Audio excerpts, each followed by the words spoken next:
The step-uncle of Erin Maxwell tells CBS 5 he did not know just how badly the young girl was treated before she died. Good evening, I'm Donna Adamo. Robert Leahy says if he had known about the conditions Erin Maxwell was forced to live in, he would have rescued her. It's our top story on CBS 5 News at 6.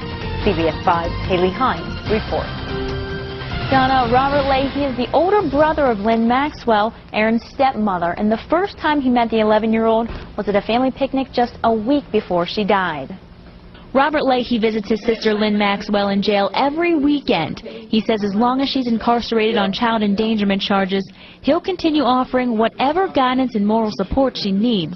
He says Lynn and Erin's biological father, Lindsay, know they have a price to pay. I just pray for her, and we'll let the Lord take care of that. Back in August, Erin was found unresponsive in her home, strangled and raped. Police later charged her 27-year-old stepbrother, Alan Jones, with second-degree murder.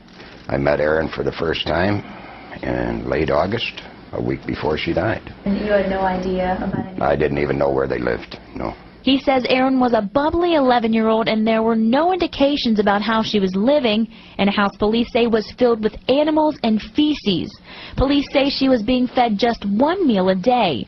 Leahy says Lynn's husband, Lindsay, was the primary caretaker of the house. Her husband was responsible for the condition of the house. She worked a lot of double shifts all the time.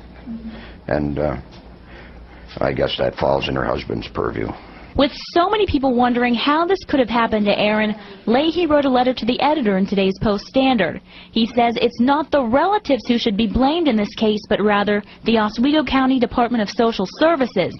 The people, he says, knew how Erin was being forced to live. The reaction of the community has been one that's it's a little hard. I think they've got a lot to answer for, the DSS does. They can cover it up with their politics and their rules and all the other garbage, but they've got a lot to answer for. As for his nephew, Alan Jones, who's in jail on murder charges accused of strangling and raping Erin, Leahy describes him as a genius, but someone who lacks common sense and social graces. Right now, he says Lynn Maxwell is confused and trying to figure out how all of this could have happened. Haley Hines, CBS.